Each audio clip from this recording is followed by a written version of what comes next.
এরকম বরকত হবে যে প্রতিবেশীর ঘর পর্যন্ত ছড়ায় যাবে। ওই বরকত যায়া উছলায়া, উছলায়া বোঝেন কি?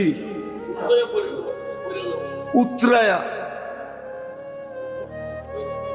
বলে এই বরকত উছলায়া যায় প্রতিবেশীর ঘরে পড়বে, প্রতিবেশীর ঘর পর্যন্ত বরকত দিয়ে বেড়ে যাবে। মানে তো না, আমরা তো শুধু শুধু চিল্লাইতেছি। বলবেন বেতন খান, চিল্লাবে না কেন? এটাও তো বলবেন, ঠিক না? বেতন নেন, চিল্লাইবে না কেন? ঠিক না? হ্যাঁ, আধা বেলা অটো চালাইলেও এর চেয়ে বেশি বেতন পাওয়া যায়। সত্য।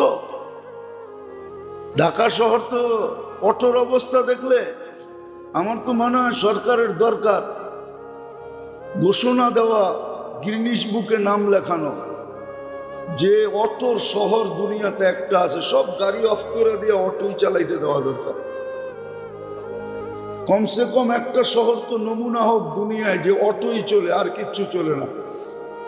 তাইলে হয়তো ঢাকা একটু বসবাসের যোগ্য হবে, কেন অটোতে তো কোনো ইয়াটিয়া নাই, কি বলে দুর্মিয়া। দুর্মিয়া গ্যাস জ্বললে, অয়েল জ্বললে, তেল জ্বললে বায়ু নষ্ট হয় না? কি একটা বাইরে জানি গাড়ির থেকে, হ্যাঁ, ধোঁয়া বাইরে। আরে ধোঁয়া কালো কার সাদাও, ধোঁয়া তো ধোঁয়াই। এটারে জানি ইংলিশে কি একটা শব্দ বলে, যেটা এলাকাকে দূষণ করে, দূষণ যুক্ত করে, বায়ুকে নষ্ট করে। তো যেটা বুঝাইতেছিলাম মেরে দোস্ত, এই জন্য বুঝাইতেছি আপনাদেরকে।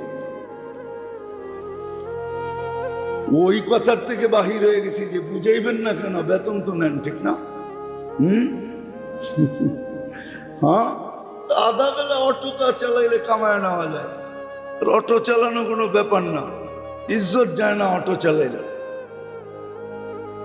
মজদুরি কোনো ইজ্জত যাওয়ার জিনিস না। কিন্তু মেরে দোস্ত, বুঝাইতে তো কৃপণতা করতেছি না, কিন্তু জাতি তো বোঝে না যে আজকে আমাদের এই দুরবস্থা কেন, আমাদের ঘরে অশান্তি কেন। সুখের লেগেই তো বিয়া করলাম,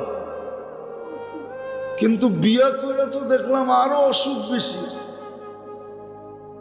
ভাবলাম বাচ্চা